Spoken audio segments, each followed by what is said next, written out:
Hi gamers! It's again time to check out what games I've got recently.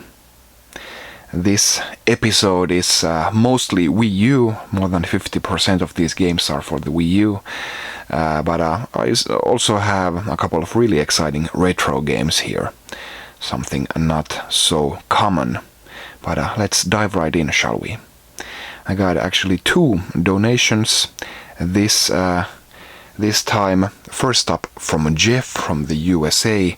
Jeff gave me Actraiser for the Super Nintendo, which is fantastic. it like I've said previously, it just never ceases to amaze me how generous people are. Jeff said that he found a bunch of his old Super Nintendo games and decided to give me one of these, and Actraiser is a game that I was looking for, and it's actually, I never played it as a kid. I used to drool over pictures of it on old Nintendo magazines, and I'm really happy to own it now. It's a quirky action RPG building game. This mishmash of different playing styles. And this is in fantastic condition. All the maps and manuals, everything is mint. Really, really great. Thanks a lot, Jeff. Really appreciate it. My second donation came here from Finland, from Olli, or Opa. He has given me a bunch of games in the past, and this time he didn't even announce that he was sending something. I just received a package from him unannounced. So thanks to Olli again. I got for the PlayStation 2 the Mark of Cree, an action game. It's I think a bit of a cult classic these days. And also he sent me Rise of the Kasai, which is a sequel to Mark of Cree, which I hadn't even heard about before I held it in my hands. This is only has been released in the US, hence it's an NTSC copy. And I also got for Japanese GameCube Mr. Driller Drill Land. Really fun puzzle game, Mr. Driller. So thanks a lot to Olli as well for this fine donation. And then we go to modern games for a bit.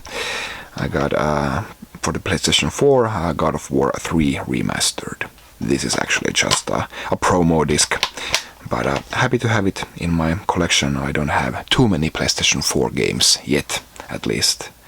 Like I said, when this was released on the PlayStation 3, I did play it through on the PS3, that it kind of felt like it was becoming, I don't know, a bit of a parody of itself. Kratos was just so angry and so over the top that I kind of almost felt a bit embarrassed playing the game, you know, like, I hope nobody's watching that I'm playing this. It felt a bit juvenile.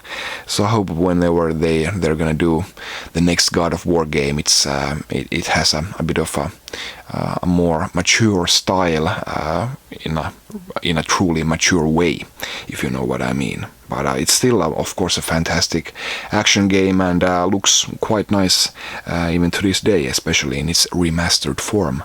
But I guess I preferred God of Wars 1 and 2 on the PlayStation 2.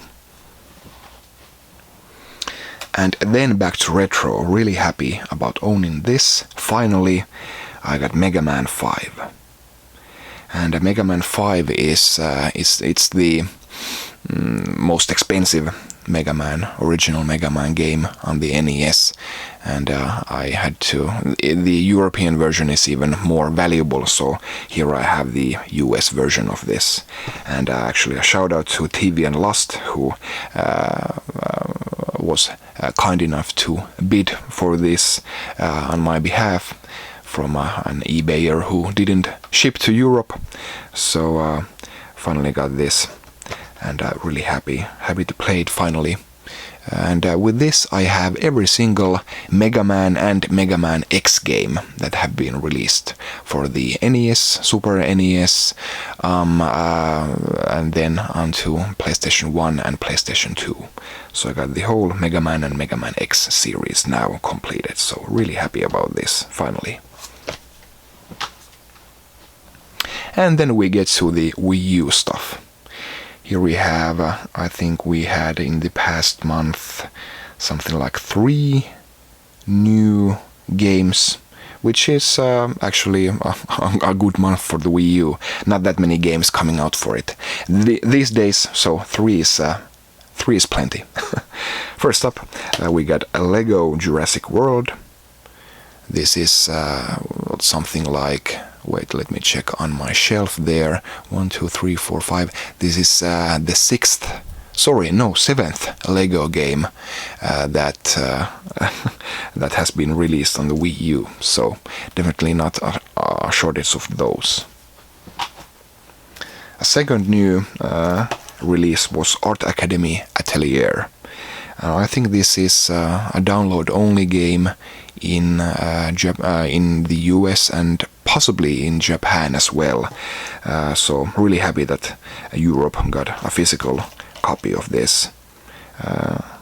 And it's from what I understand, I can't draw at all, so I don't even bother about trying this up. This is still sealed. Sorry, but I do hear good things about this. They say that this is quite a robust drawing and painting program. So I think it's a nice bit of variety in the Wii U game library. And I'll leave that new game up to the end. Let's get through a couple of collecting stuff. I got here Watch Dogs. I did have Watch Dogs Special Edition before, but now I have Watch Dogs the regular edition now. Just something for my completionist collector inside me, as is this game. I got Lego City Undercover, which of course I've had before. The special edition or limited edition, which included the Chase McCain minifigure, but this is the standalone version of the game, and gotta collect them all. So finally found this for a really cheap price, so I decided to get the standalone version here as well. And then this finally came out in Europe as well. Let's do a little focus. Captain Toad plus Toad Amiibo. And the game came out ages ago in Europe, and Japan a couple of months ago had this similar game plus Amiibo set, and now this finally came out in Europe as well. For some reason, I don't know how well this is gonna sell, but for us collectors, this is of course an essential purchase.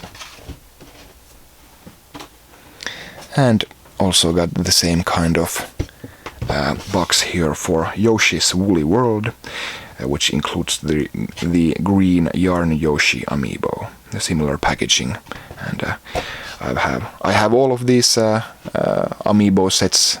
Previous ones were for Mario Party 10, Splatoon, and Super Smash Brothers. So gotta of course have the complete sets of those. But continuing with this collecting theme here, also got the standalone version of Yoshi's Woolly World. So I thought about talking about this game more now. It's no secret that the Wii U has an abundance of platformers, and specifically 2D platformers. So it's a bit of a shame that they've made Yoshi, not because it's a bad game. It isn't. It's a good game, but something different for a change would have been better. You got Mario, you got Donkey Kong, Kirby, Yoshi. It's people who like 2D platformers already own a Wii U, so yet another Yoshi simply won't sell any more consoles. So that's a bit of a wasted resource from Nintendo, in my humble opinion, even though I do love Nintendo and Yoshi, but they just, in my opinion, could have done something, a bit different. But it's still a quality game, of course.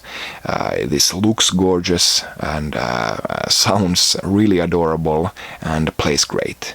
It's on the slower side, and I wouldn't say that this is I would even go so far as to say that this is the worst of the 4 Nintendo platformer games that I just mentioned there, and with I think I prefer Donkey Kong Tropical Freeze. It's the best 2D platformer on the Wii U.